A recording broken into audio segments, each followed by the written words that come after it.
Hey, and welcome back to Game Talk. I'm your host, Sam, and me on today I'm joined by Connor Hey guys. and Mike. Hello.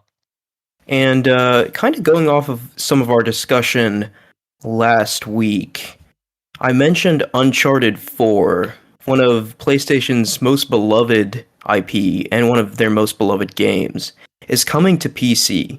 Now, this Sony themselves have confirmed as much. And I think that kind of sparks a greater discussion about where console gaming is heading in the future. If Sony's putting Uncharted on PC, that's a statement to me, and I kind of wanted to talk about it's that. either a statement or an experiment, right? Like, I think Sony is in the experimentation phase right now, but they're experimenting more and more. So let's keep in mind, their first PlayStation Studios game that they stuck on PC was Horizon Zero Dawn. Then they put Days Gone on there, and now we've got Uncharted 4 incoming. We've got, oh god, I had it in my head and I the just forgot. rumors for Bloodborne will never stop. Yeah, we had and Ghost of Tsushima has now lost its only on PS4 tag that was on the cover. Interestingly enough, actually about Bloodborne, like 90% of people that play Bloodborne play it on PC through PlayStation Now, or some absurdly high number. What was the number you said? It was like I don't think 70, that's true. 80%. There's no way that it's that much. I don't believe that, unfortunately. But it was a high number. I would absolutely believe it's a high number because, like, yeah, I mean, Bloodborne is the most, I think, requested from software game, right? Like, people want Bloodborne, and the only way to play Bloodborne right now is on PS4 at 30 FPS with poor frame pacing. So it's not the ideal way to play Bloodborne. There, just speaking on Bloodborne for a sec, I feel like they have to be working on a remaster. Like, it's such low-hanging fruit at this point, like, it's got to be one of those things that's definitely happening, right? But From Software is currently busy, aren't they? But Sony owns the IP for Bloodborne, right? Just like Demon's Souls. Yeah, so right? Bluepoint could do it, I think. Yeah, so, like, it doesn't even have to be a remake. Like, just 60 FPS, perfect frame pacing, and I think even if you don't do any, like, resolution or texture upgrades, people would be satisfied with that. So, like, I don't know. There's no way they wouldn't do. I mean, there's no way they wouldn't do a resolution upgrade. They certainly will, but like, Bloodborne at 60 FPS without the frame pacing issues is what people want. There's already a mod to get it at 60 FPS on console. I'm pretty sure with a PS4 Pro. Maybe not even with a PS4 Pro. It might just be like just normally. But yeah, so anyways, like with Sony's experimentation, let's call it, right? Like, we've got Ghost of Tsushima and Uncharted 4 incoming. Ghost of Tsushima is one of their biggest new IP, right? And that's kind of saying a lot there, because before we had sort of established IP, right? Horizon was new at the time, but at this point it's a household Sony name. And of course, Uncharted is Sony's, like, big gun, right? And it kind of, just to kind of go off of that, it is sort of odd that we've got confirmation for Uncharted 4 and not Uncharted's 1 through 3. Yeah, that's extremely weird. Yeah, I don't really understand the rationale there, unless well, actually, Uncharted's 1 through 3 ran on PS3, right? So it was cell architecture. But Bluepoint remastered them for PS4, so you'd think the work was largely already done to get it working on PC. Well, I wonder if they're doing what Halo did. Halo 5 came to PC first, and then Halo 4, and then they started 1, 2, 3 Reach, I think. Or no, Reach came first after Halo 5. Right. Yeah, I mean, for something as heavily story-based as Uncharted, and especially Uncharted 4, which really sort of builds off the first 3 games, like, the first 3 games, like, I could see an argument for, like, playing Uncharted 2 or 3 in either order, right? But, like, Uncharted 4, I feel like you really need to play at least some of the previous ones to fully appreciate it, but who knows? So, Sony's going to stick that on there. I think they're really looking to see what the overlap is, right? Like, are people who are interested in these games playing them on PlayStation, right? Like, do they have a PlayStation for the PlayStation exclusives? Or are there PC players out there who are interested in these games but don't play them because they're not going to buy a PlayStation?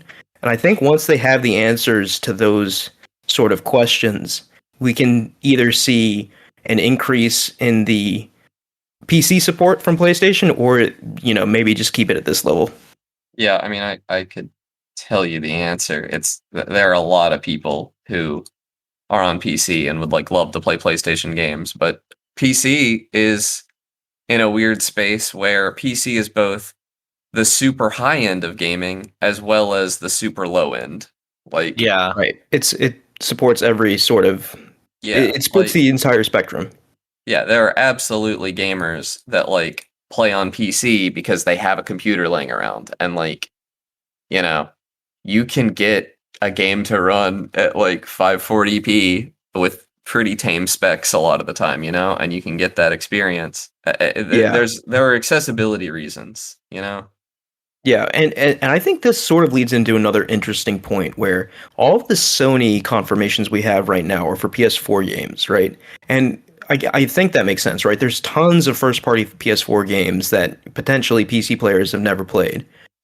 But if we're looking into the far, far future where we think, okay, maybe some sort of day and date release for first-party games on PlayStation 5 and PC, for example, that gets a little trickier, I think, because a lot of the PS5 sort of games, especially the exclusives that are happening now at the beginning of the generation, have sort of hardware features that may not be supported by, for example, a PC that doesn't have an SSD, who's using an HDD instead, right?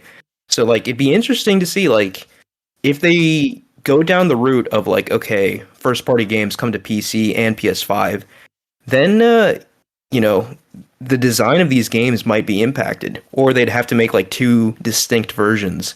You I know, super disagree. There are not a lot of computers out there that don't have an SSD anymore. really? Yeah. That is not a normal thing. Like Yeah. you Okay, can't buy a new that's computer without good. an SSD. Like, Okay, yeah, I'm still, yeah, I don't know these things, so that's good to know.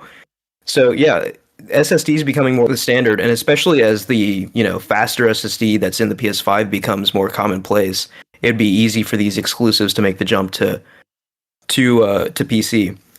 Uh, yeah, yeah, the I think the biggest thing, like we've talked about this before, but the biggest thing that makes PS5 generation unique isn't necessarily the graphics this time, right? Like we've got the big three things in my mind: the haptics, the 3D audio, and the SSD stuff. And I think all of that can be done on PC as well. So yeah. I think, yeah, like it would be wild at some point in the generation to see a PS5 game come day and date to PC, but I don't know if Sony's at that point quite yet. I still think they're dipping their toe in the water and trying to see, hey, how is this going to work out? What are the sales numbers going to look like?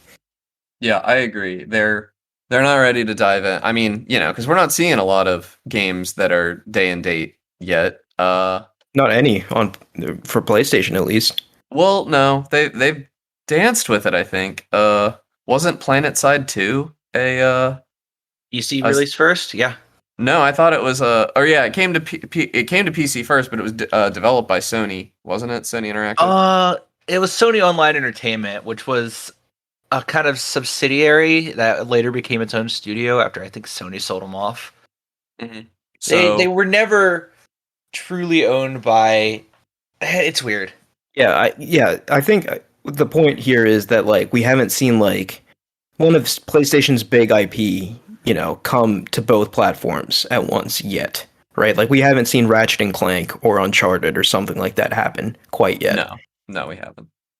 And if and when it does, that poses a very interesting question, right? Like at that point, consoles really only exist for the convenience factor, right? For someone who doesn't want a personal computer, like who someone who only wants a dedicated box for video games, right? Right. Like I Yeah, can't think of they another, yeah.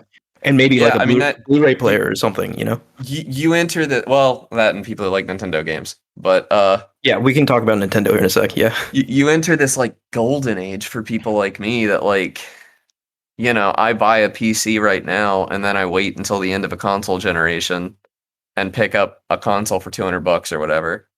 yeah, Sony doesn't make any money off of me already. Like I buy because all those games are discounted by the time I'm getting them, discounted or I buy them used. And I bought my PS4 used, although I don't know that I would do that again. But still, they're not making. Sony has not made a dime off of me. Like Yeah, and I think we've long since exited the era where console sales were, I guess, important. I mean, they're still important, but like they're not as big of a piece of the pie anymore, right? Software is everything, right? And Yeah. if you get your software everywhere, you make more money. Just period. That's just the way it Yeah, is now. software's king for sure.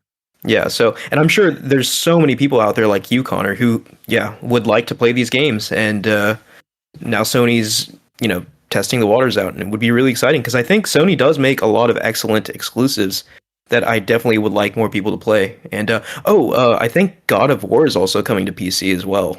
No way. Yeah, The so God of War 2018. yes, yeah, Oh my god, yeah, I've never been happier. I hadn't played a game yet. yeah, yeah. So yeah, this is, and you know to sort of just hone in on this. This is all Jim Ryan, right? Like Jim Yeah, Ryan has really pushed the PC initiative forward at Sony, which wasn't a thing for ever. Like this is the PlayStation 5. Sony's been around for decades at this point, and only with this new leadership, we are seeing a concerted push for PC games, which is exciting.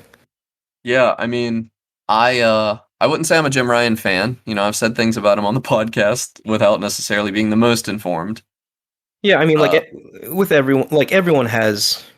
I feel like it's disingenuous to just be like he's bad for this reason or he's like, good for this reason. He's a mixed bag, right? yeah, Like, everybody is. Yeah, yeah. So but he's doing right by PC right now, and that makes me very happy. yeah, which it does.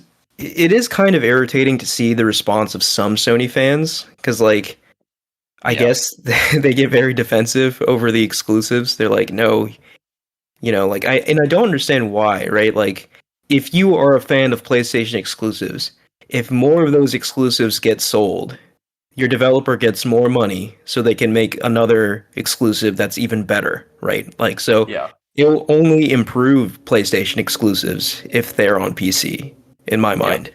So, yeah. You're right. I mean, yeah, the more people that can get a hold of a game, the better that game is gonna be. yeah, yeah. Just there's more money to put into it. That's it's economics. It's Yeah, not.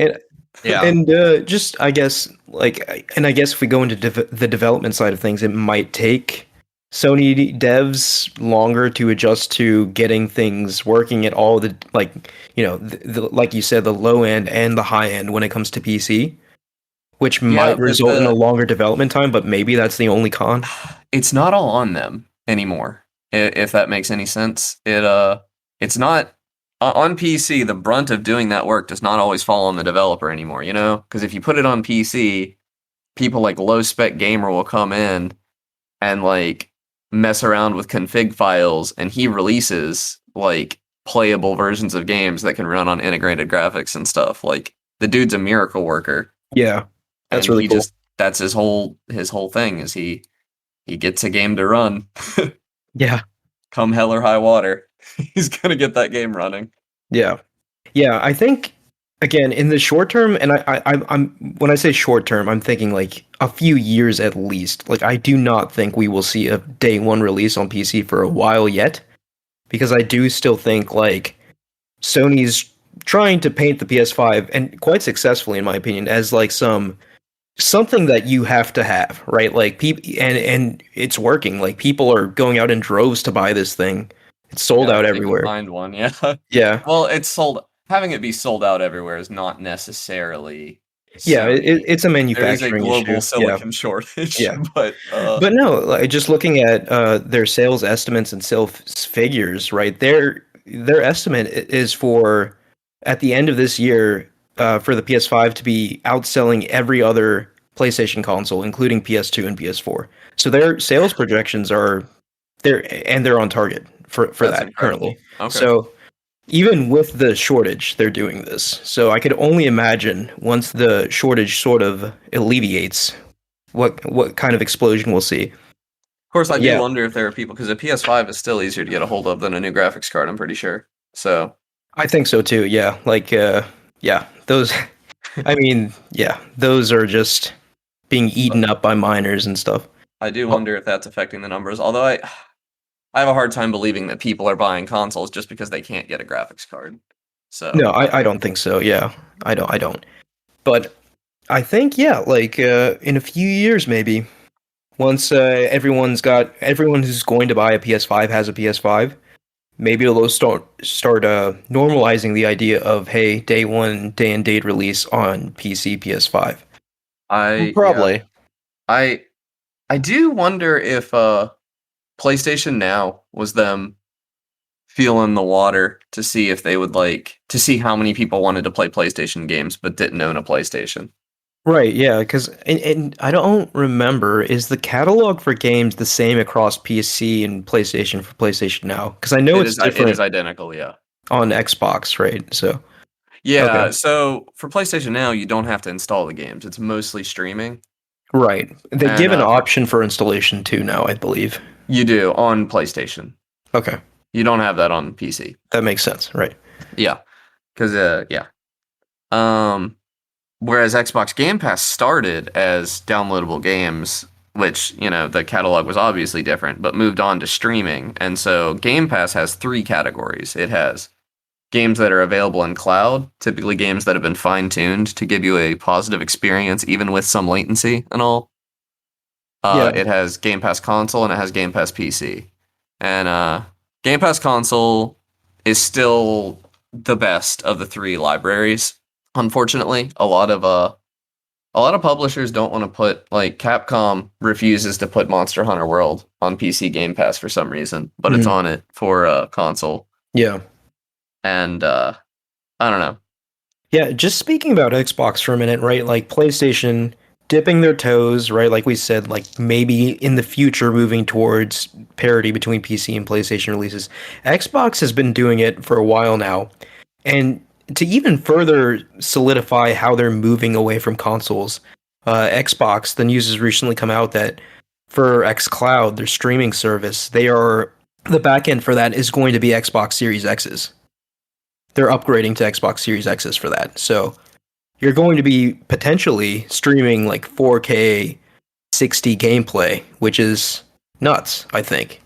Yeah, I mean, living in bad internet land, I'm still always going to want my own PC. Yeah, but I've I tried think out xCloud. I gave it a shot because I really wanted it to be good, but it is unusable in Morgantown in yeah, our area. and like these companies are always looking in the future, right? Like I don't think the all streaming future is here quite yet, not even close really, right?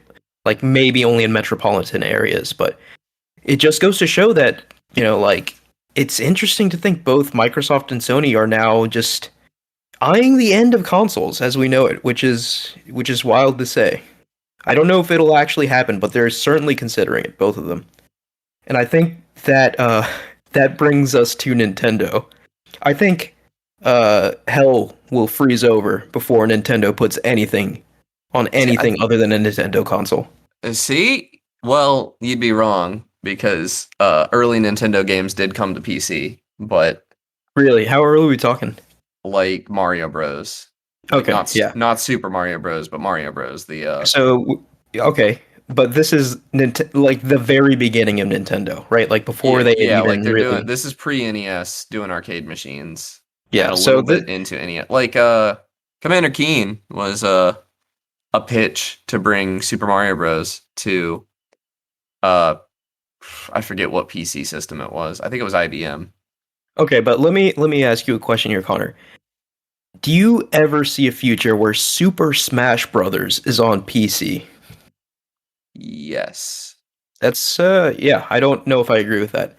Yeah, I It'd think be I do awesome, because but I think if Nintendo is suddenly the only skin in the console game, I think people are not going to want to buy it anymore. Like if you can play everything else on your PC, maybe you just live without the Nintendo games. I would never do that, but I could see a lot of yeah. people doing it. Here's the thing though, like out of everyone, Sony, Microsoft, and Nintendo, Nintendo's first party is just it's just the most deeply seeped into the gaming consciousness. I think so, right? Like Yeah, everyone knows who Mario is. Everyone knows who Zelda is. People will buy consoles for Mario and Zelda, and yeah. they have for decades, and they will for decades yet. I think.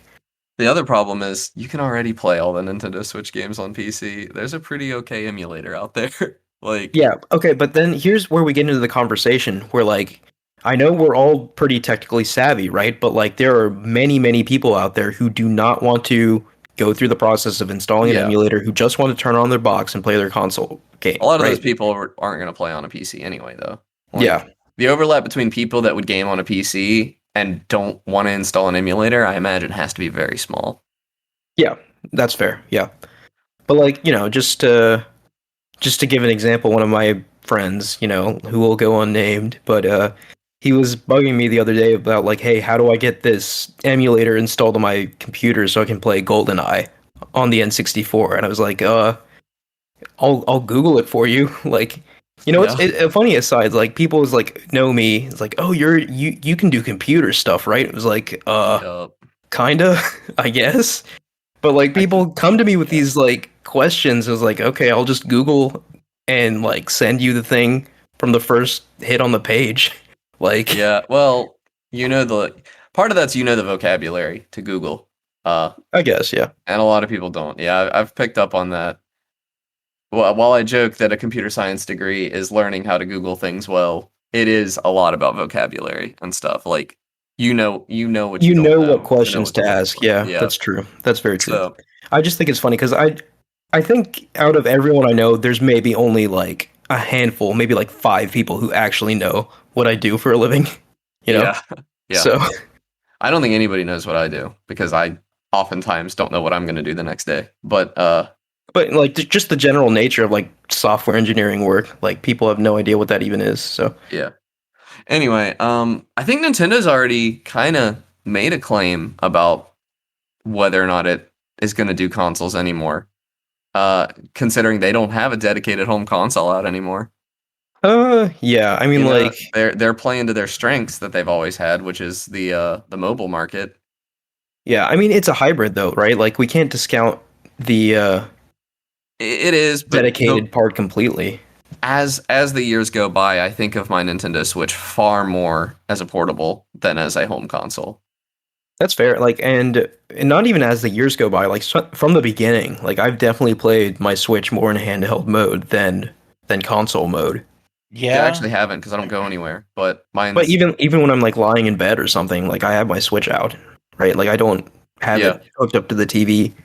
I typically do have mine hooked up to the TV, but I do think that the merging of those two markets was a statement by Nintendo. I don't see them going back to releasing a home console. I mean, I think their next console, to be quite frank, is going to be the Nintendo Switch 2. Like, Yeah, I'm not even counting exactly. the Pro upgrade that's coming, right? Like, I think that'll happen, and I think the console after that is going to be the Nintendo Switch 2. They're probably not going to call it the Nintendo Switch 2, but it'll be the same thing functionally, right? It'll be like a hybrid console. Yeah. But yeah, like, so Nintendo is always a wild card, right? Like, you can never really predict Nintendo. But one thing I think I will predict for certain is like I don't think they'll put Mario or Zelda on PC or Game Pass or anything like that. In fact, I think I read about like a meeting between Xbox and Nintendo where Xbox proposed like, hey, like we could get you on Game Pass, or could we put Game Pass on, or no, yeah, it was, can we put Game Pass on Nintendo?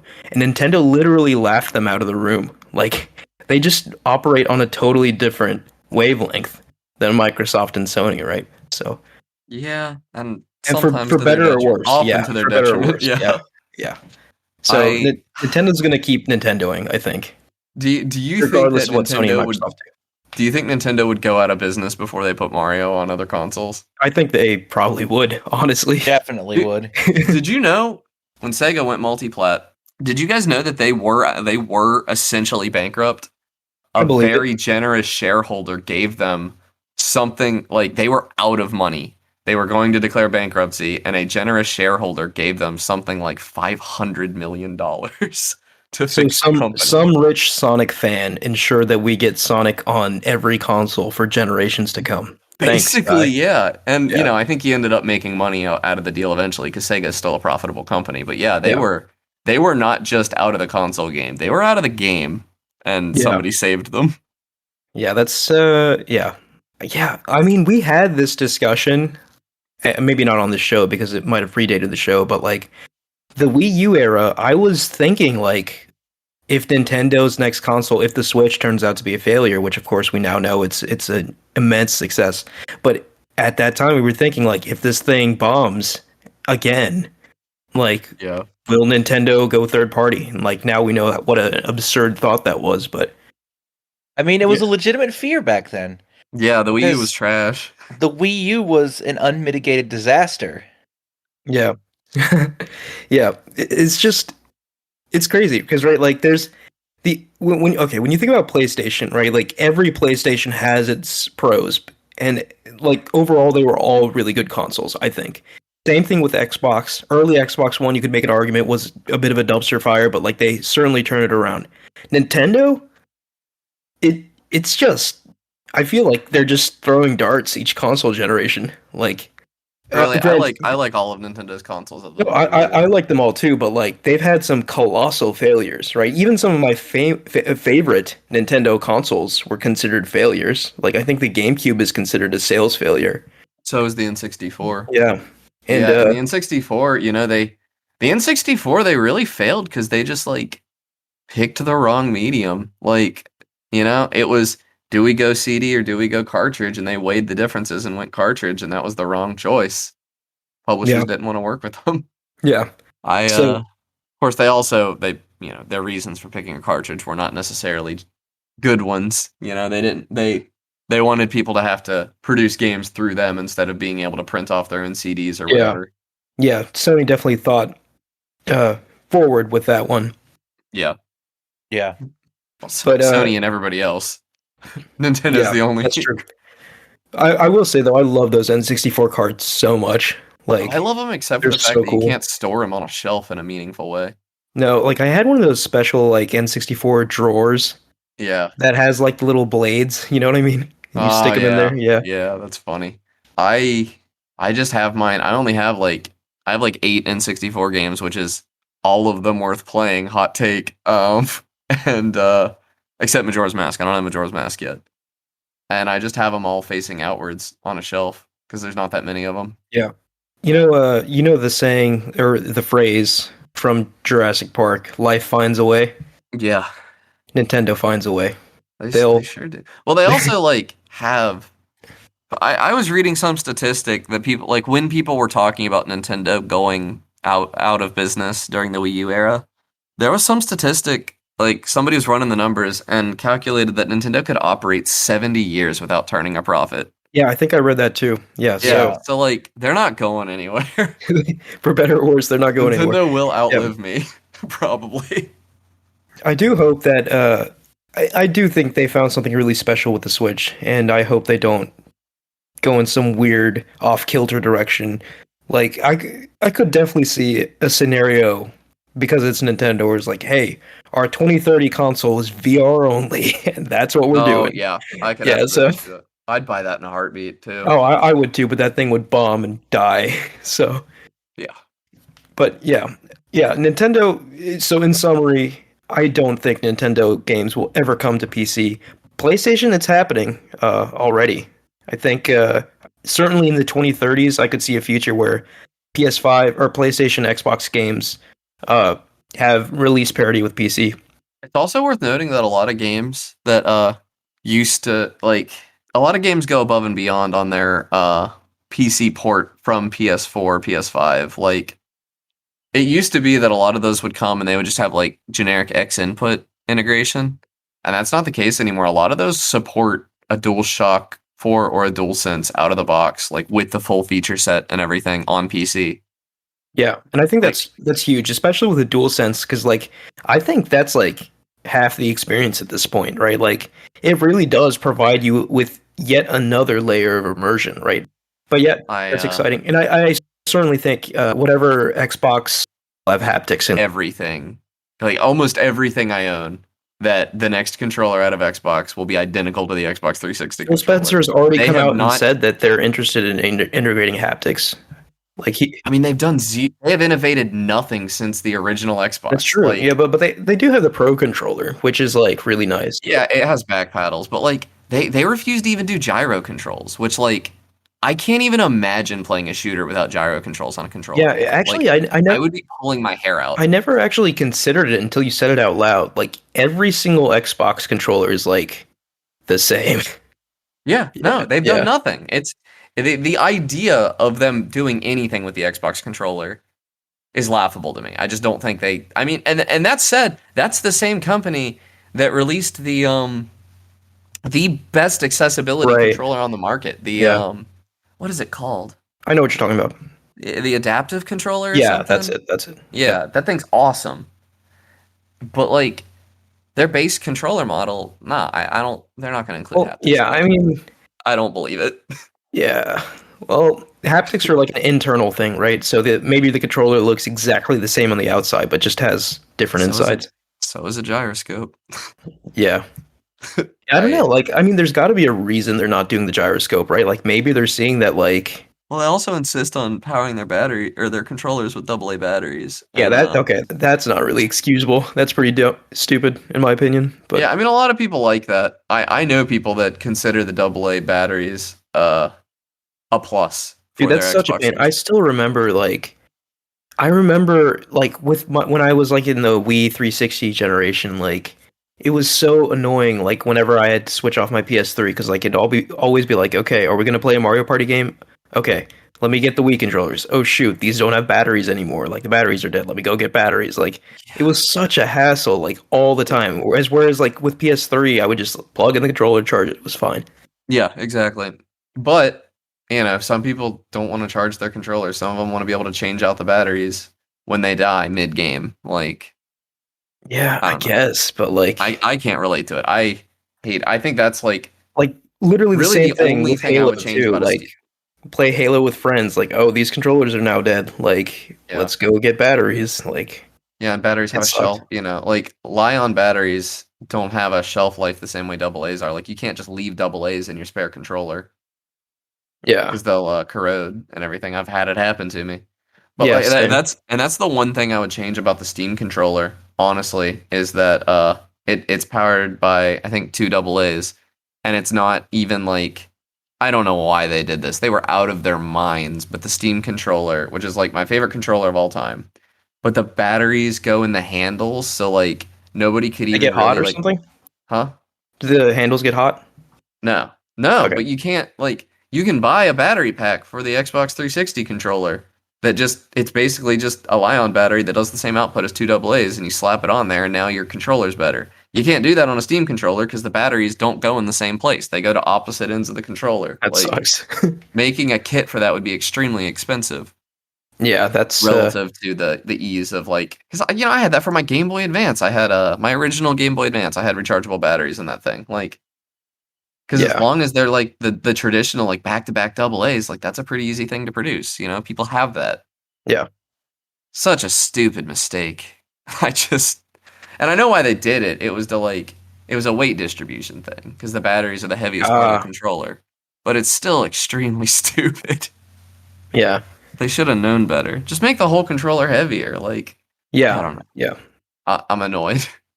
But anyways, yeah. So console games.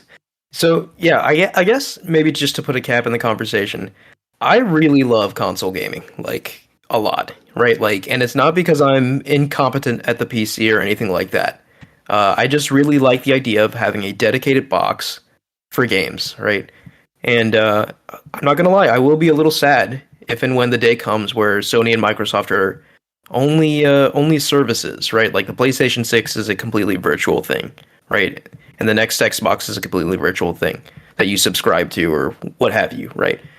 I do like the idea of having a dedicated box, but I also recognize that I think, this is the direction the industry is trending in. And I think the weirdest thing that the industry is trending in is right now it's really expensive to own a Sony console, but it's not that expensive to own a Microsoft console in terms of getting their exclusives.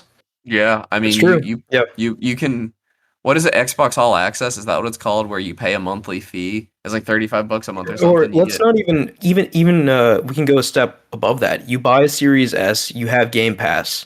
That's You like get every game that's pretty much every game that was yeah. revealed at E3 on launch on Game Yes. Pass. So that's yeah, what like $300 plus what, like $60 a year or something. Yeah. And Yeah, I then mean, I have with PlayStation, right? They'll have their exclusives are $70 each, and the cheapest PS5 is 400 currently. So if you're You looking strictly from a money perspective, it's an easy choice. yeah. I also like as a PC gamer, but who has Xbox Game Pass. I make more money now than I ever have in my life. You know, I'm an adult now, and I've been gaming for a long time. I've been buying my own games for a long time. I do not spend more money on game. I play way more games now than I ever have, but I do not spend more money on games than I ever have. I might even spend less because I just Well, pay for Game Pass and I get most of that's where I get most of the games that I play. I will also say that, yeah, as someone who doesn't have a Game Pass, right? That's me. I will say that I think I also pay less than I ever have, and I think that's because both Sony and Microsoft adopting like the Steam sales strategy, right? Like there are sales all the time. If you're not buying something that just came out, right? Like chances are you can get it on sale. So, Which is funny uh, because Steam sales are worse than they ever were before. Steam really, sales okay. suck now compared. I mean, I'm sure. Do you remember the glory days, Mike, back in the day when you could get 10 games for $50 or something? Like, I remember the days of staying up and waiting for the next player yep. picks to go through. Like Oh what's my gonna be on God. sale now? I worked at a summer camp during the Steam sale one year, and the Steam summer sale, the big one, and I'm like, we have like a 1 meg connection that only works sometimes, and I'm like sweating about missing these flash sales because like Yeah. that summer camp was my only income, so I didn't have a lot of money to spend on games, and I knew that like they were gonna have like $40 or $50 games for like $1.50 or something crazy. Yeah, flash sales were nuts. Yeah, I miss them. Yeah, I do so too. yeah, it definitely sounds like because like I can't speak for Xbox, but I assume it's similar to PlayStation. PlayStation has these massive sales all the time, Yeah, and and they're like I weekend long. regularly Yeah, go in buy like 5, 6 games for like $40 total, and they're not yeah, like just small games no one knows about. Like these are meaty titles. So yeah, yeah, I think the adoption of like these strategic sales throughout the year have really pushed game sales forward as well. But like, if we're talking like, day one releases and stuff like that, right? Like, you're paying $70 on PlayStation. You're paying however much you pay for Game Pass for a year for that on Xbox. yeah, and like, well, especially if you're doing the good scams where you can like get The three the years of conversion, games for yeah. gold for like $100 and then spend $1 to convert that all to Game Pass Ultimate and like, Yeah, and it's funny because like I do believe that was initially like an oversight on Microsoft's part, but they were definitely like playing the good guys, and they're like, yeah, we know this exists, but we're not going to fix it. So it's yeah, just a which thing. they have to be hemorrhaging money on that right now, but like they Yeah, I see the mean, I long think call. they're They're hemorrhaging money on Game Pass in general, right? Like that sort of business model is not going to be successful until, you reach like a certain threshold of subscribers, and then you're just going to make money at the wazoo. But like people have seen this work before with the Netflix model. So like, oh, they get you addicted. Like, yeah. like yeah, I bought one of my friend or I bought myself Game Pass and I was like, man, this is really cool. And this was before the PC library was really any good even. Like I just didn't want to pay for Sea of Thieves and I wanted to try it, I think. And then I got I started playing some other games and I was just like, this isn't really hurting my pocket too bad at the end of the month. Maybe I'll just keep it around. And Yeah. I ended up getting it for one of my friends for Christmas because I wanted to play some of the games with him. So I got him like 6 months or something of it, doing the, pulling the cheap scam or whatever with. Yeah, Microsoft is certainly relying on reeling people in like you, right? Yeah, Like and then that's what he they're he doing. got it for his fiance because she wanted to play games with us, and Yeah. then like we convinced our friend Luke to get it because we needed, you need 4 people to play a lot of games, and like Although suddenly I will like say that if you are at all interested in Xbox Game Pass or Xbox games in general, I think now is the time to get Game Pass because I do think in the future the price is going to go up, despite whatever Phil Spencer says. Like he said, the price isn't going up, but it's going up. Like 5 years from now, Game Pass will not cost the same that it does today. So I don't know. I mean, I disagree. I think it's an economy of numbers because it costs them nothing to give you Game Pass. Yeah. Other than the game development the games developed that they fund are a fixed cost. And, you know, if they can keep it cheap and get it to a ton of people, you know, I could see the price going up, but if it gets as popular as I think it deserves to be, because it is the best, it's the best value in gaming. I could see the price staying the same. Yeah, if Yeah, say there's a million Game Pass subs, and every year they're getting a full game's worth of money from each of those million people, each one of those million. Like Yeah, I it's mean, based on scale. yeah, And it's not, and there's no to be clear, drugs in it. Like, it's going to take a lot more than a million people. How many Game Pass subs are there right now? I think somewhere around 20 million. I think yeah, that number sounds right. maybe. And that's But all like $10 a month ish. but here's the thing. So I'm just going based off the Netflix model, right? Like Netflix, it seems like every 2 years or so, they bump that price up ever so little, right? Like it's enough to kind of take you off, but not enough to make you unsubscribe, right? And I do think that, once their subscriber base is large enough, I think Microsoft will go the same route. But I'd be Netflix has happy to be hemorrhaged wrong. users, though, haven't they? Like, I think I with like barely the watch escalating streaming Yeah. wars, yes, but like Netflix's overall user base is still just so astronomically high that Because like I feel like they're nobody still talks making. about it. Like, people joke Netflix and chill, but I don't know anybody that actually watches Netflix that much anymore. Yeah, I still think it's the king of the streaming services. It's just there are so many other competitors now. But yeah. Too many, I argue. Oh yeah, I don't tell anybody, but me and my siblings and my parents we each pay for one and share the password. Yeah, I mean That's what they everyone does want you to that. do. Yeah. Like I do that. Like Yeah. Well, I know, but I'm saying, it is illegal. But Allegedly. I won't Yeah. tell. Unfortunately, the dozens of Netflix employees listening to this are Oh my god. gonna narc on us. Do you know anybody that's like still living on their ex's Netflix password?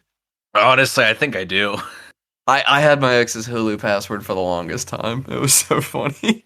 I watched a bunch of anime on it because I knew it made her mad. I do know like these streaming companies are mad about that, right? Like they are Oh, mad yeah. about the fact that it's so easy to just share a subscription, right? Like and they're desperately trying to find a way to stop that from happening, but like I mean, like years ago when Netflix was the only one around, it's like, oh, this is a great alternative to cable. There's like two of them. And now everyone and their mother has a streaming service that you need to subscribe to get a show.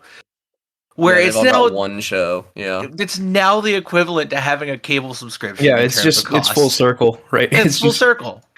yeah. Sorta. I mean, I did always want, I remember when I was younger.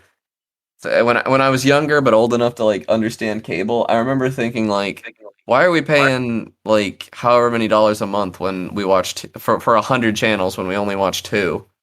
And like arguably streaming services answer that question by saying, okay, just like, there's nothing I want to watch on Peacock, so I'm not paying for Peacock. There's nothing I want to watch on Paramount Plus, so I'm not paying for Paramount Plus. You tell me you don't want to watch the new iCarly? I actually got out of morbid curiosity, I think I might. Not necessarily morbid curiosity, They definitely out of curiosity. they curse and drink in that show now.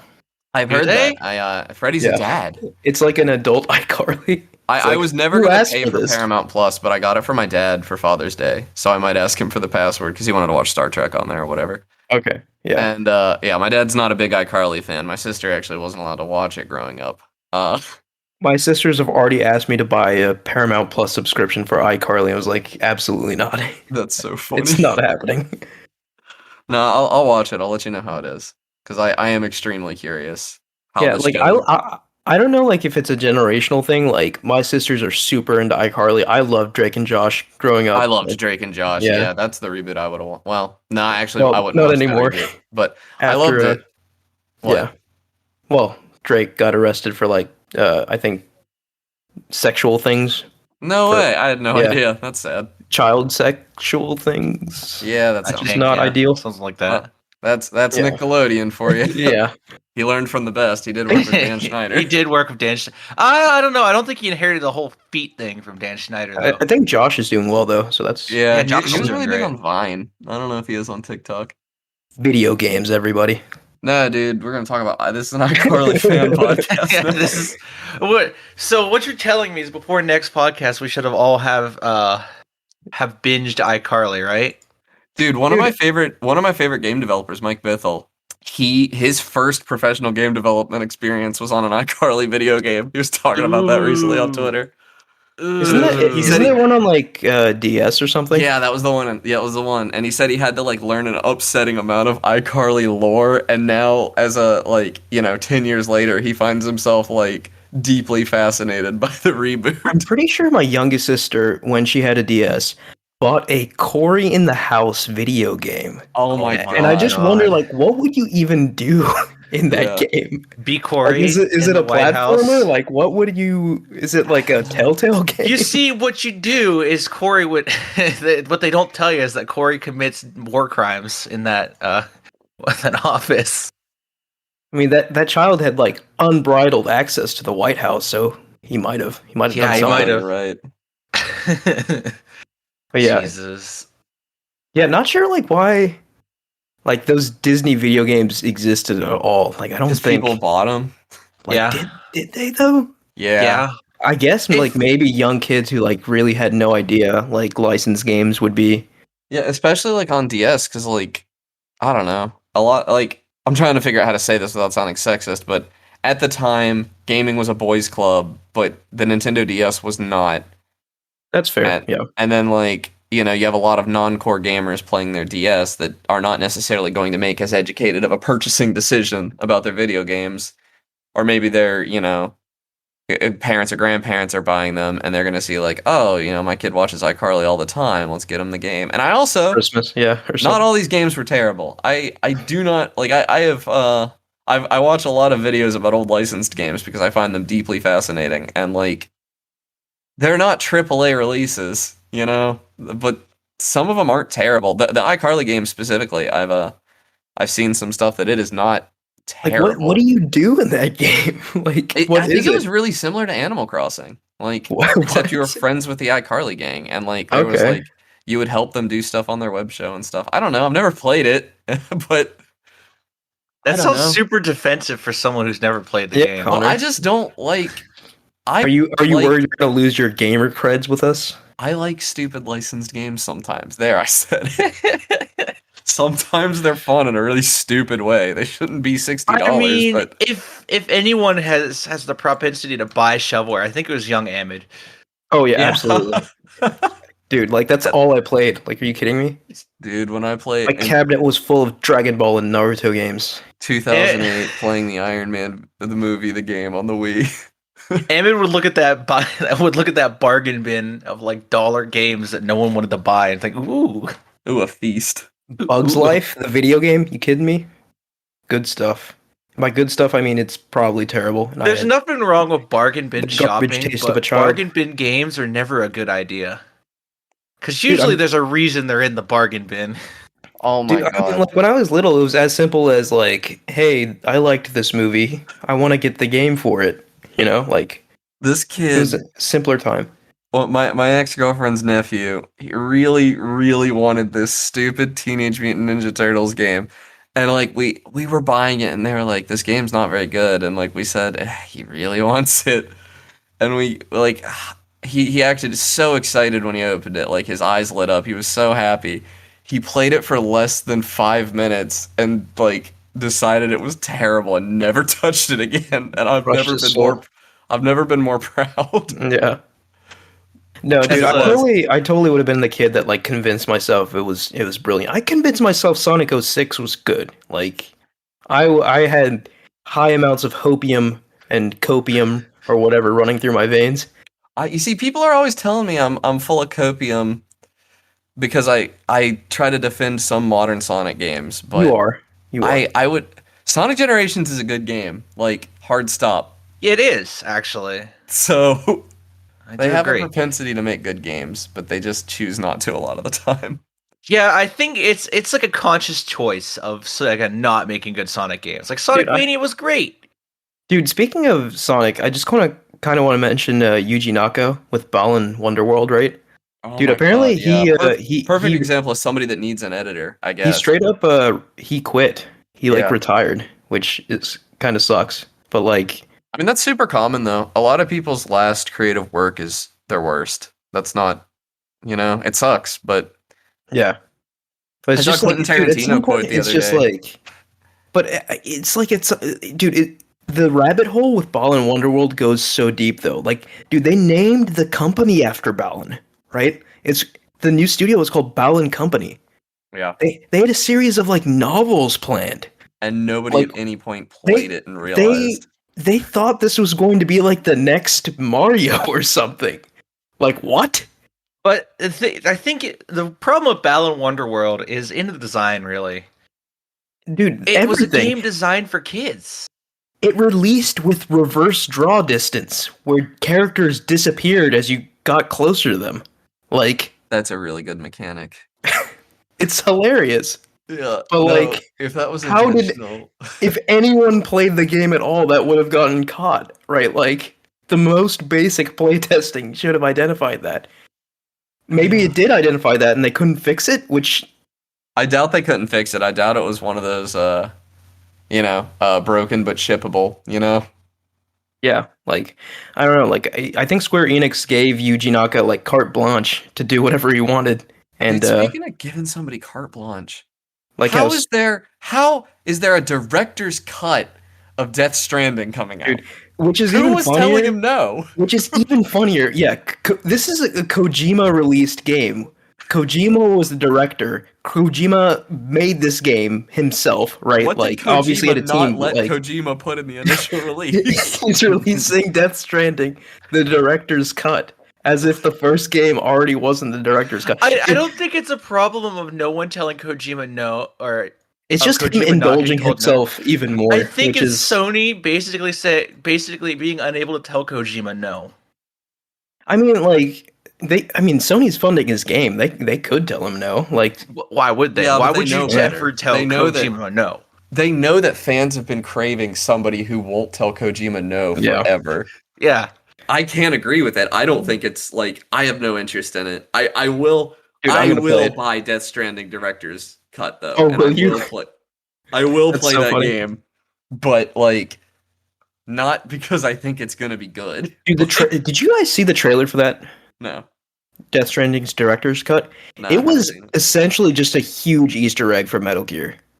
Like, it had Norman Reedus like crawling into a box, and it had several like references to the Metal Gear series. It even had Metal Gear music, and at that point, it's just like, how don't much of think this is this has to be some sort of tease, right? For Yeah, something you don't think coming. it's one of those things where like the director's cut is actually Metal Gear Solid 6, right? Like Dude, if Kojima's the only one where I could believe something like that is possible, right? Like, Kojima loves nutty conspiracy stuff like this.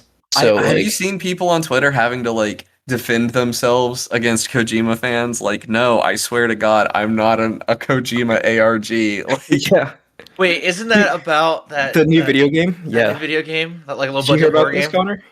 no, I'm There's this horror game coming out, The low budget and horror game. people are 100% convinced this is Kojima's next project, to the point where this is blown up so much, and the director's planning a reveal of like the team's faces and everything to show that no, we are not Kojima, we are not related to Kojima in any way. That We're won't making this help. game. But like, fans are 100% convinced that like this is a secret Kojima game, where it like definitely isn't. And like the guy became this game is now famous because people think it's a Kojima game. Previously would not have gotten any attention at all. I saw a tweet where he like was talking like something starts with an S and ends with L, and he was talking about his game, and then he had to tweet later that it wasn't Silent Hill. Kojima said that? No, it was the guy making this other game. Oh, okay. What's the damn studio? Yeah. You know what's wild? Like, even though like I think it's obvious to me fans are going crazy, there's still a part of me that thinks that it might be true. It's like not it's Fractions 2 happened, damn it. anything It is on the table when it comes to Kojima. Like, it really is. But seriously though, I think the fact that, you know, like that trailer had Metal Gear music and everything in it, maybe Blue Point is remaking Metal Gear. I think, because like, if you go, do you guys remember that really cryptic tweet Blue Point made like way back when, where No. they reference like a bunch of games. They reference like Souls and Siphon Filter and Metal Gear. Like it was like around Halloween they released this like really cryptic tweet with like a bunch of words associated with different video games. And like one of the lines was like not one but two arise from shadow or something. I think they were working on Demon Souls and Metal Gear, and I think Metal Gear is going to be their next game. Just my thought, but we'll see. Dude, I wish Konami would just sell all their freaking properties. Like, Really Dude, do, I but they're not going to use them except for pachinko machines I again. still have an idea in my head. I think Sony's trying to buy them. I really do. I don't know see, if I have evidence for that, but I believe it. I typically am not super in favor of that sort of thing, but like, At this point, anyone buy please those give me IP, more. I yeah, need off of Konami. Castlevania. Like, Castlevania, Silent Hill, Metal Gear, like all those games. Those games in the hands of a competent developer could be like each one of those could be like game of the year, right? Like those are massive games. So yeah. I just wish. Oh, I'm forgetting his name. The Symphony of the Night guy. I just wish he could get Koji? Castlevania again. Iga? Igarashi, Iga, yeah. yeah. Yeah, Iga, yeah. God, if he could just do. I mean, I say that. He's probably happier doing Bloodstained, and those games are good. I just. I don't know. The Bloodstained. I mean, honestly, Bloodstained is better than Castlevania. The Curse of the Moon. But, like. Yeah. It doesn't. It's missing a certain level of camp that Castlevania had, you know? The camp Yeah, of it and being like I don't Dracula. even know, like at a certain point, like even if in a universe where Iga got to work on Castlevania again, would it be as good? Like I feel like at this point, like I don't know, like someone who truly understands what makes Castlevania Castlevania should take over. Like much like Christian Whitehead with Sonic, right? I mean, Like Iga's proven that with Bloodstain that yeah, he does now. I mean, Like I thought Ritual of the Night was largely seen as kind of meh. I never played Ritual of the Night. I didn't, but I'm not a big Curse of Symphony the of the Night Moon, guy. yeah. Yeah, But I Curse of know the Curse of the Moon Moon. I is mean, yeah. Curse of the Moon is very well liked. Yeah. Yeah, I don't know. I actually haven't played a lot of the later Castlevania games though. I am still. Yeah, I mean, I always hear so much about Symphony of the Night, and Yeah, dude, I didn't know that it was such a commercial failure. I had no idea. I didn't know either until you I mean, just told me. I knew it was rare. Like I knew getting an actual disc of Symphony of the Night is a fairly difficult thing to do, but which Yeah, I guess I should have known because the only games that are hard to get a hold of were commercial failures like Earthbound. God, Mother 1, 2, and 3. I mean, Mother 3 just never came to the West. Yeah, Mother Yeah. 3 just never came here. It wasn't that it was a failure. It's that Japan thought it wasn't worthy of getting a translation. Because Earthbound was a failure. Like, Yeah. Yeah, so. But it's a cult classic now, and everyone wants Mother 3 over here. And is Nintendo ever going to budge? No. It's Nintendo. I don't know, man. Like I said last week, Nintendo they have a long memory. Like I could absolutely see Metroid a Mother Dread collection. resurfaced after 15 years. Okay, Yeah, no. So, I would not even be surprised if a Mother collection got announced for Nintendo Switch before the end of this console I could see it. I could see Yeah, it. like all three of them, you know, probably similar graphics, but maybe widescreen. You know, Yeah. I don't know. You guys ready to do what games we've been playing? Yeah. I'm gonna go first. I've been playing a lot of Wargroove the past 2 days. I think I've actually talked about this game on the podcast before. Wargroove is it's like a strategy war game. I've seen it called a wars game, I think, because it's part of a genre popularized by Advance Wars. Okay, yeah. It's like supposedly a mix between Advance Wars and Fire Emblem.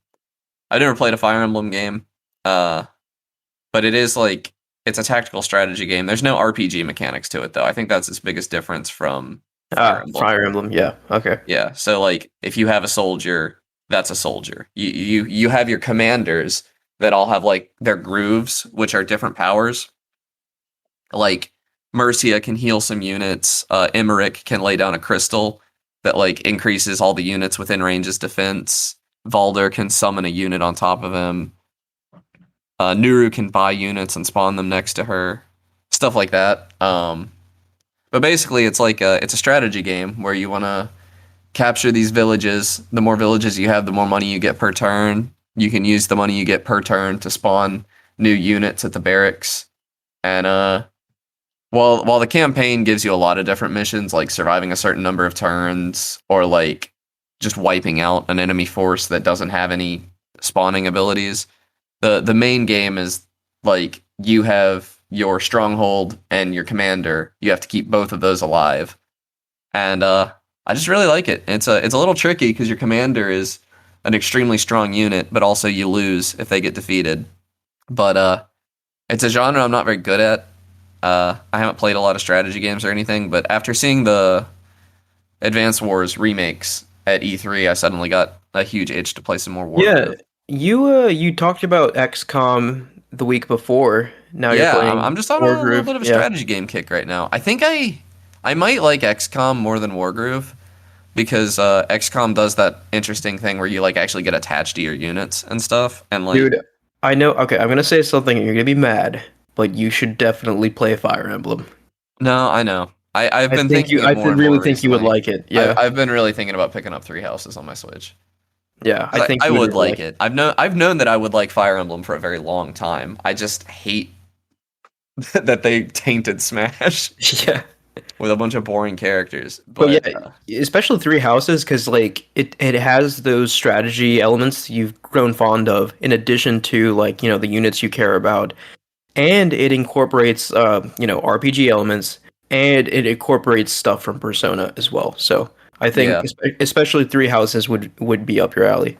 yeah. But Wargroove is kind of a game about making trades the whole time. It's all like chess in that way, where like all of the units have value, and your goal is to use basically you want to make sure that a unit kills enough units to replace itself, if that makes sense. Like, you want your opponent to be Okay. spending more money than you. That's the long game.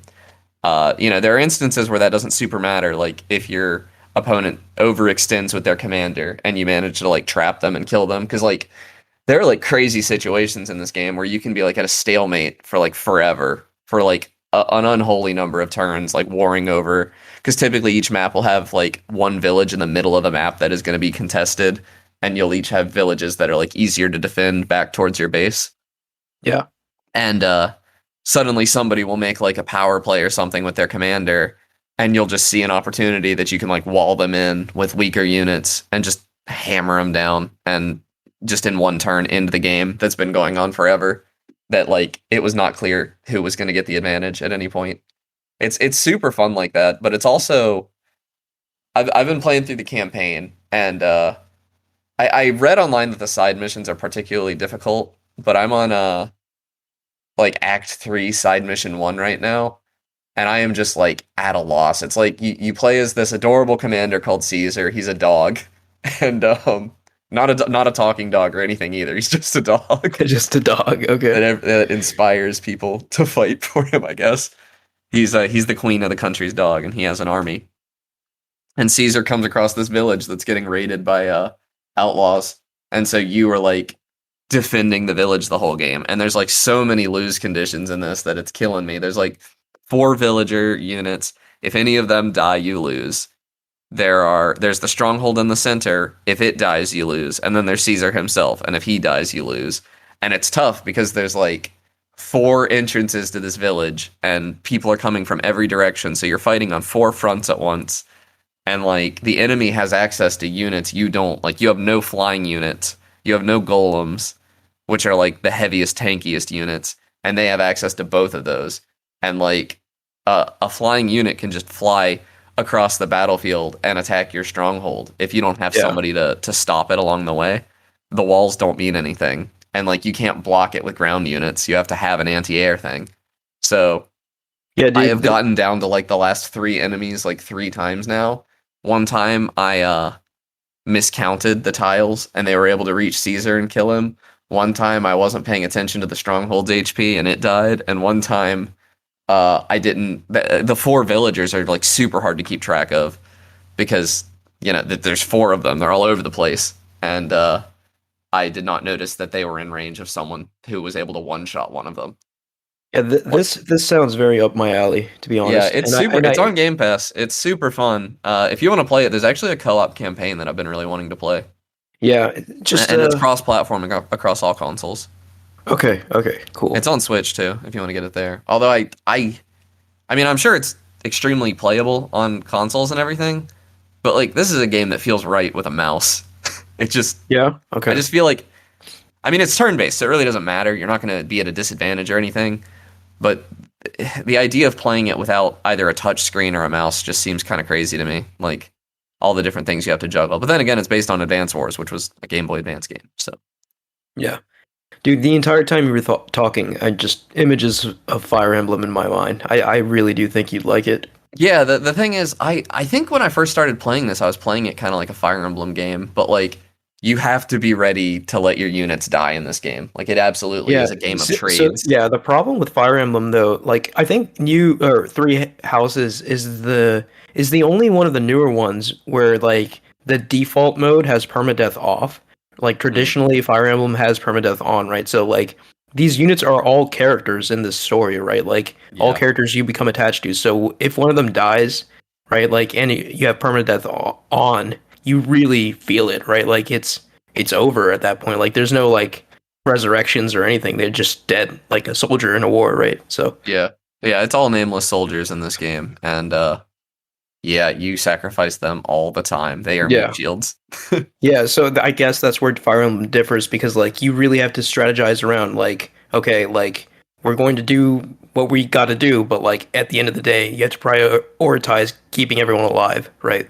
Yeah, I also want to point out this game is like not a grim dark horrors of war type thing like XCOM kind of is sometimes. This game is it is extremely cartoony. Like everybody's out there having a good time Yeah. and Okay. getting impaled on stakes. Like there's no blood.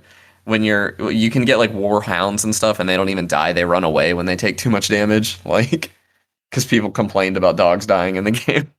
Yeah. Yeah. I'm sure your commander dog would not appreciate that. No, he was not a fan. Nah, I'm thinking about him so much because he's the one I'm stuck playing as right now, and I don't really like his power. His power is like the four adjacent tiles around him. He can give them a second turn, but it consumes his entire turn, and like it's really hard. I'm having an extreme amount of difficulty getting into a position where there are a reasonable number of people surrounding me that I can use that power to any meaningful extent. Yeah. Because I typically like build a wall of people, and in that case, I would only be able to hit one or two of them with it. Right. But I'm bad at the game, so here we are. It's a different kind of game. Yeah, it's not a lot of skills that you build in other games don't really transfer to the style game. So Not at all. yeah, It's absolutely just not a skill set I have. Like because all of the unit types have a counter and a hard counter and stuff. Like it's balanced. Like even the strongest unit can be taken out in a single turn if you're playing really smart. yeah, And I can't. I just end up sending wave after wave of my own men into the grinder. into the meat grinder. Yeah. But I have fun. I really want to play multiplayer, but I don't know anybody stupid enough to play with me. The only people I know that play games like this would just absolutely rock me. Like I would have no fun at all. I might give it a Yeah. shot. We'll see. Yeah, if you pick it up, I'd love to. It has like a really good feature set. I think for multiplayer, I think you can even do asynchronous multiplayer where like you don't have to both be playing the game at the same time. Like you That's can cool. send a turn and then it's waiting for the other person for whenever they have a chance to play. That's really cool. Yeah, not that the turns take forever typically, but I think it has that. I'm not sure if that was in it or if that was a mod. Yeah. But it also definitely has cross-platform across all platforms and everything. Yeah, I think if I get it, I'll probably get it on Switch because unfortunately I don't have Game Pass. Yeah, and it has a free DLC. That's the co-op campaign I was talking about. I don't even know what that would be. Like what do you co-op in a game like this? I just assume you're two separate armies working together, but Yeah, I don't know. unfortunately it is developed by Chucklefish, which I don't love. Or I don't think it's published. I think it was developed in-house by Chucklefish, which eh. They did Stardew Valley, Yeah. right? No, They published Concerned Stardew Ape. Valley. They published Stardew Valley. Okay, Concerned okay. Ape made Stardew Valley. The only game that Chucklefish has out other than Wargroove is I think Starbound, which is the one they used child slave labor on. Right. So Mike. make smart purchasing decisions, but it's a fun game. Yeah.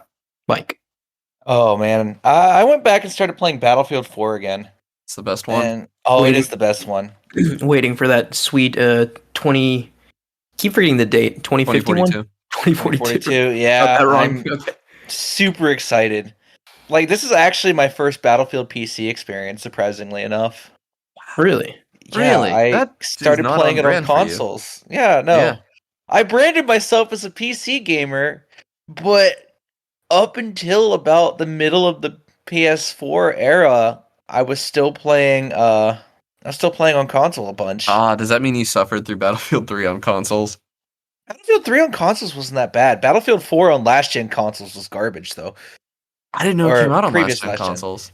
Yeah, it came out on PS3 and That's it wild. soured my enjoyment of the game because every 30 seconds the game would crash. Yeah, See, I what can't I heard is that imagine. Battlefield hard 3 just freeze. like the maps were too big for 32 players because they were all designed for 64. It did feel like that. There was not a lot that was going on in 3.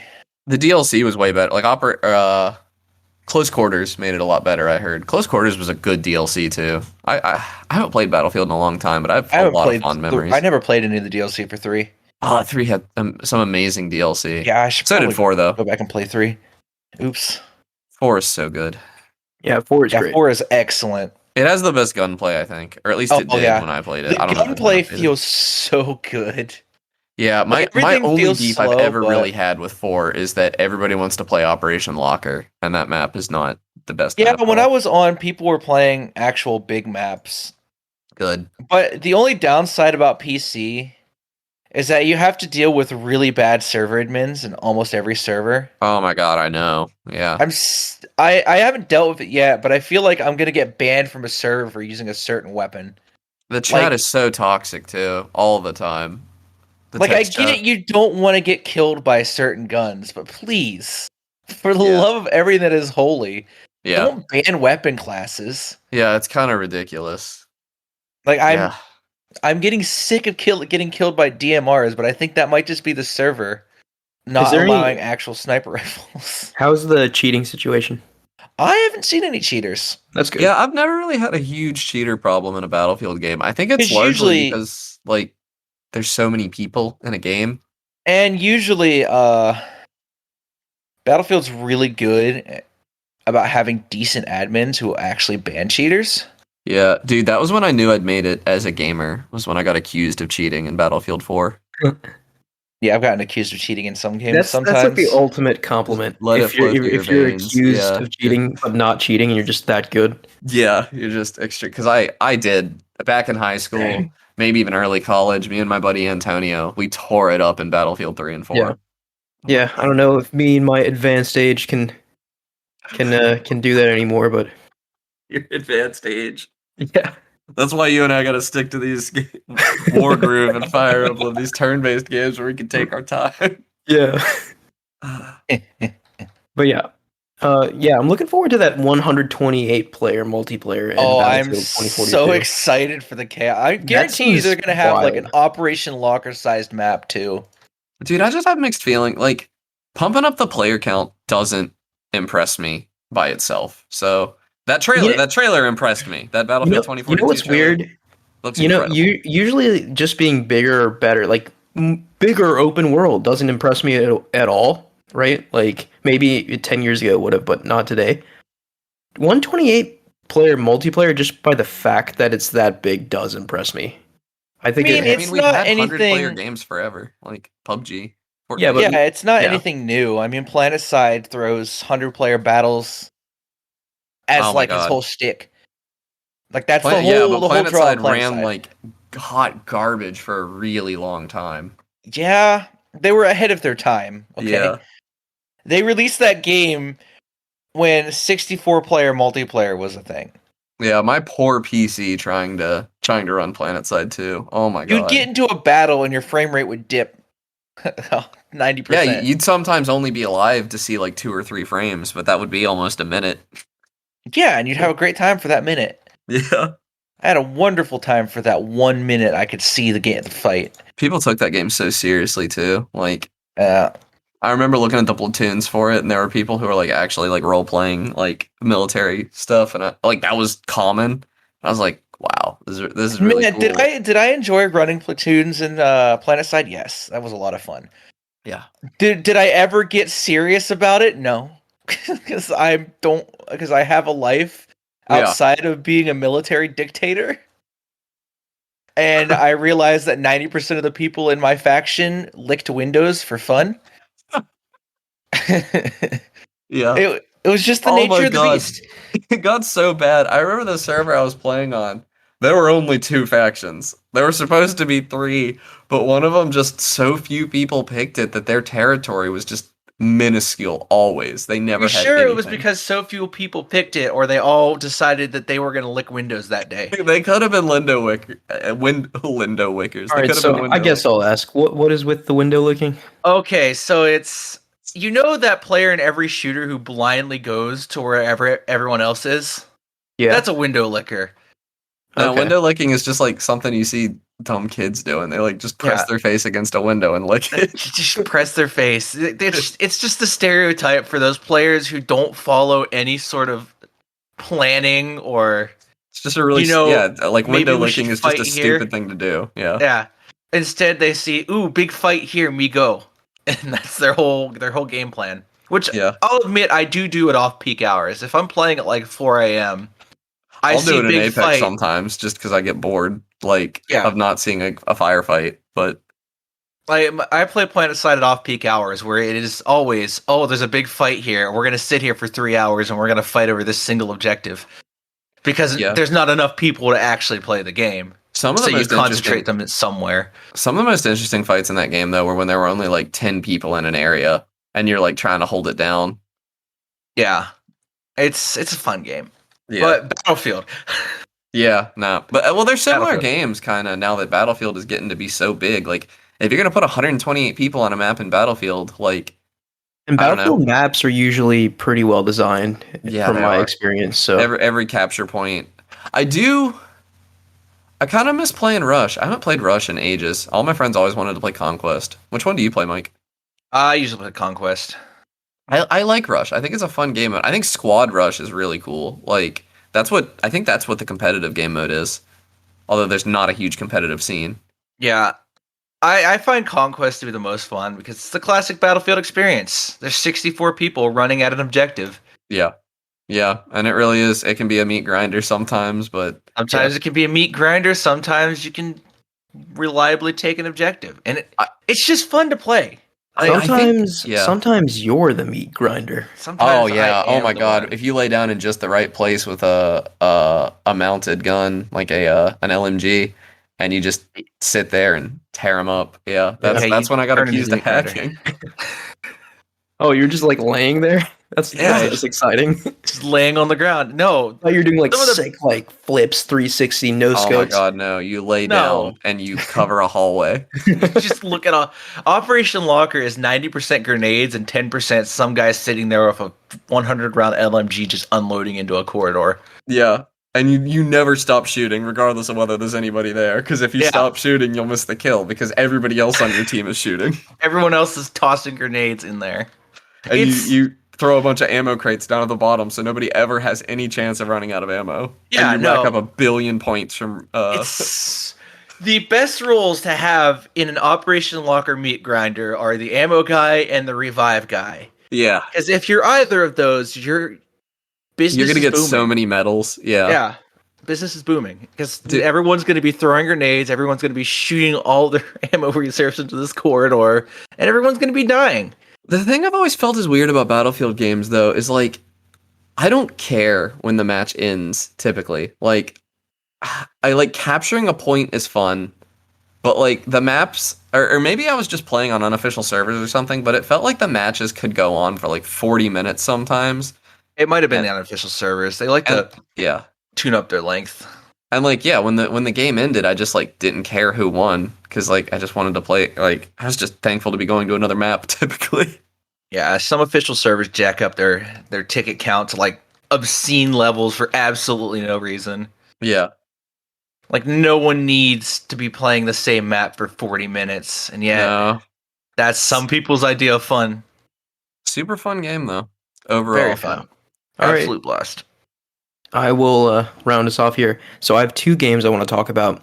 One, I'm still actually playing Ratchet and Clank Rift Apart. So I haven't beaten it yet. I'm like savoring it. I'm playing it like for about an hour or less a day. I'm like 11 hours in. I'm surprised it hasn't ended yet because like people are complaining about how short this game is. I think single player game, 12 to 15 hours. That's like right up my wheelhouse. I think Yeah. that's a perfect game. So Yeah, you got time to play it, but it's not so short you're left like yeah. dissatisfied. So yeah, same praises as last time. Lovely game. I do want to shout out some of the weapons because I didn't do that last time, and weapons are like all the fun in Ratchet and Clank. There's a new like I guess grenade called the Topiary Sprinkler. I don't know if you guys have seen this, but I haven't seen it's any of the guns in this game. okay. It's essentially like a sprinkler, like you put down like that, sprays water on your lawn or whatever. But when it hits the enemies, they turn into topiary, like bushes, right? Like hedges, right? So like bush sculptures, right? So they like it freezes them, and then you can like hit them and stuff like that. So just a wacky Ratchet and Clank esque thing to do. And then of course you've got like returning favorites like the Negatron Collider and like the rocket launcher. I forget what it's called, but yeah, lots of crazy cool creative weapons in that game. Big fan of the Ricochet. So there's this gun that like I think it's a new one for Ratchet and Clank as well, where you shoot it and like a ball just like basically ping pongs off an enemy each time you pull the trigger until either the ammo runs out or like it dies, and it's just got a really cool like visual effect, and like it looks really good too because like the enemies react in such a satisfying way when they're being hit by that weapon because like you hit them one way and like the physics like propels them in one direction and then you ricochet it back and then it puts them in the other direction. It's just really satisfying to use. So yeah, lots of cool weapons. I think I'm getting close to the end of the story. Just judging by what's happening, I think it's close to the end. So really enjoying it. And I'm gonna be upset when it's finished. And the other game that I've been playing, which I've been playing a lot of, by the way, like I've been playing this way more than Ratchet and Clank, and it is sort of eating my life, is Slay the Spire on Nintendo Switch. Oh, that God, game's not incredible. Slay the That's Spire. the Hades guys, right? No, is it? I No, think it is. no, it's not. No, it's definitely not. It's not super massive. They've only made a handful of Or games. no, Slay the Spire is the card game, isn't it? Yeah, Slay the Yes. Spire is a card game. Okay, Yeah, I was it's a getting, I roguelike get card confused with that sports ball game. Yeah, so Slay the Spire is a roguelike deck building game. Where if you had told me that in a vacuum, I'd be like, what does that even mean? But it is so addicting, dude. Like I can't even tell you. Like I've been up to like 2, 3 a.m. every day for the past like 10 days playing this game. But yeah, essentially so you start out, there's one hero, but like there's 4 total heroes after you unlock them all. Each of them has a drastically different play style. And when I say play style, I mean like the their abilities and like the cards in their deck, right? So like the maps are randomized each time you play, hence like roguelike, right? And like you can encounter enemies, and if you beat the enemy, you can choose like one of 3 new cards to add to your deck, and you can encounter random rooms that could have either beneficial things or negative things in them, mini boss rooms, treasure rooms, shops, rest areas, and at the end of the path, the boss for the level. So there's 3 levels, 3 bosses, and yeah, randomized each time you play the game. So obviously the roguelike elements play a big part in luck plays a big part in how you succeed, but like how you manage the quite literally the hand you're dealt, right? Like is a big part in this game as well. So yeah, it's so much fun just coming up with different strategies because like there's an ungodly amount of depth to this game, right? Like because like each of the 4 characters has several different play styles, right? And the warrior, like obviously you can build him like a tank or like be hyper aggressive, and then there's the thief character who like I think my favorite strategy was like the poison build with that guy. Like you can just do like stupid amounts of damage if you like focus on like picking up poison cards and stuff like that. And then there's like the like automaton character, and like he's really weird, has a unique mechanic where like he has like 3 like different rotating slots for different orb abilities that you can cycle in and out, and like he He has a very unique playstyle, and then there's like finally there's like a monk character. That's a spoiler. You gotta complete the game for that. Yeah, that's true. Sorry. That's a spoiler character. Uh-oh. I just spoiled it. You spoiled the Yeah. game for me. Now I can't complete Slay the Yep. Spire. No, I'm not gonna play it anymore. Sorry. I'm sorry. I My ruined time everything. with Slay the Spire is I usually, if I go to visit family or something, I'll remote play in to play Slay the Spire since Sounds it's like a easy to very play good- with lag. Sounds like a very Yeah. good remote play game. It's a there's- very good remote play game. It's a card game, so there's no reaction time or anything Like- necessary. It works well in a mobile interface too. Yeah, and this thing's on everything. It's on like Yeah, mobile, mobile. iPad. Yeah, it it's now on has a mobile. The tablet, mobile release was last year Switch, on PlayStation, iOS Xbox. at least. Yeah, Android released earlier this year. yeah. I mean, I think I don't like having it on the Switch is perfect, but like, yeah, it'd be perfect on your phone too. It is Honestly, a Yeah, that's big- probably where I would buy it.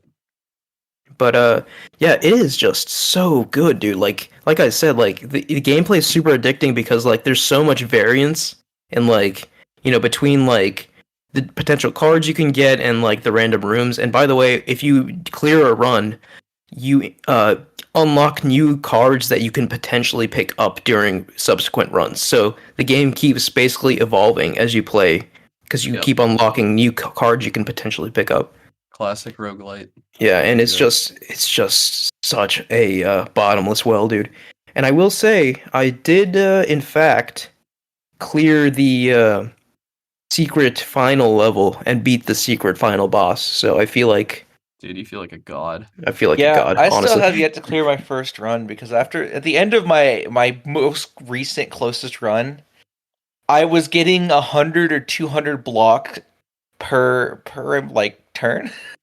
dude, that's obscene. How did you not beat the whole game? Well, I got bad draws on the final boss. Like I didn't get the The final spells I needed to boss? line it up. Yeah, the final boss of the run. We're talking about the secret final boss, right? Not the secret final boss. I Okay. haven't actually gotten to the secret crap yet. So I will say But- though, this secret final I just got boss bad draws. is disgustingly difficult. Like Yeah. it's almost unreasonable. Like, are you familiar, Connor? No, are you- it's just that's the roguelike trope. You Yeah. always put the hardest thing. It's at the just finale. so stupidly overpowered. Like, it'll kill you in like 2 or 3 turns unless you're, extremely prepared or extremely lucky, right? Like, I've gotten to that secret final boss many times, only killed him once, right? Like, I've only actually done it once. Because, like, that thing is just so freaking difficult. Like, it applies, like, all the debuffs onto you, like, turn 1, and it's, like, hitting, like, damage amounts that haven't even been seen previous to this boss. Like, it's just stupid, dude. Like, it's like if the rest of the game is like let's say a 7 on the difficulty scale, this is like a 12. Like, it's just unreasonably hard, I think. But I love that. I think like it's great. easy to get to, impossible to beat, or like I mean, I wouldn't say it's easy to get to. Like, Slay the Spire, runs can end, like, well before the secret final boss. Like, and part of that, obviously, is due to luck, but, like, and, like, some of that could be, like, you're trying out a new strategy with a combination of cards you haven't tried yet, and maybe it works, maybe it doesn't. But the satisfaction you get, dude, when you find a new combination, like a new strategy, a deck strategy that works, is so good, dude. Like, when I first discovered that poison strategy, which I'm sure is a very common strategy, It's a because very it's not common one. yeah, like The but when I first discovered it, I was like, "Oh my god, this is so powerful! This is incredible!" Like, and that's the one, by the way, I used to kill the secret final boss. I used the poison. But yeah, like, I can't even imagine. Like, I tried last night. I got to the secret final boss on the warrior, and like, I just got dismantled in like 3 turns. Like, and keep in mind, like, runs take. How long would you say, Mike, to get like to the last boss? Like, maybe an hour and a half. maybe. Yeah. They don't take long. I think my shorter runs, like on the base 3 acts, it's maybe like an hour, if that. Yeah, I think that's reasonable. But yeah, like, it still just stings that, like, this character, this warrior last night, like, he felt so powerful. I gotten so many good cards leading up to this, and the last boss just smacked it all away like it was nothing. Like, I didn't even get close. Like, let me be clear. Like, I took like 1/10 of its health, and he killed me. So, yeah, As a bonus, unlike Returnal, it actually features a save function. it does. Or actually, Yeah, I believe you, but I actually haven't even had to use it yet because like I just complete entire runs and I can't stop playing. Yeah, But, you can I think exit a run at any time.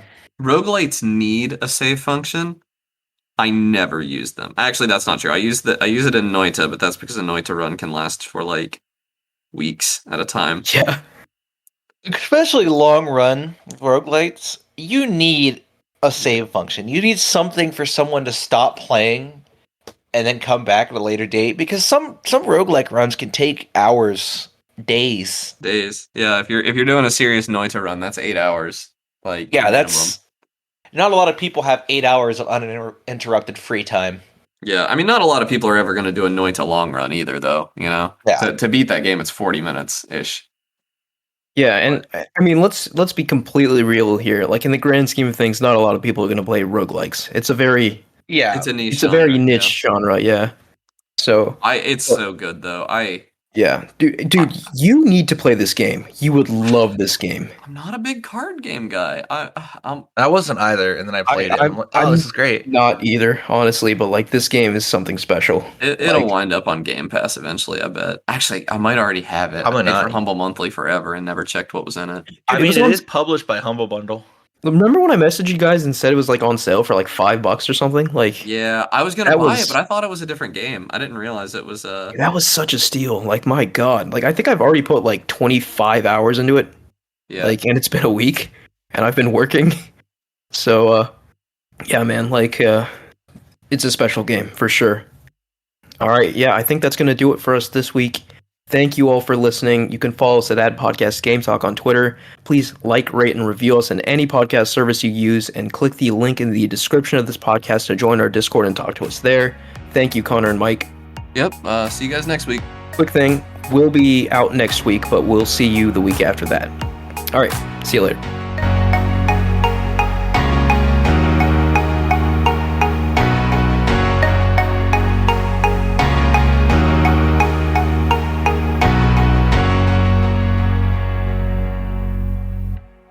I like iCarly well enough. I don't think it's a bad show. I don't think that like the surface level writing is that fun though. It's not that good. But when you look a little deeper at like the world building and like the way they talked about like being a content creator before being a content creator was like a job that people did. That's fair. That's fair. It's really fascinating. So I'm really interested in that sort of Yeah, thing. I'm iCarly less was interested kinda- in the reboot for that Yeah. reason. Remember? No, my remember- sister actually. My sister wasn't allowed to watch iCarly when we were growing up because my dad said it made her sassy.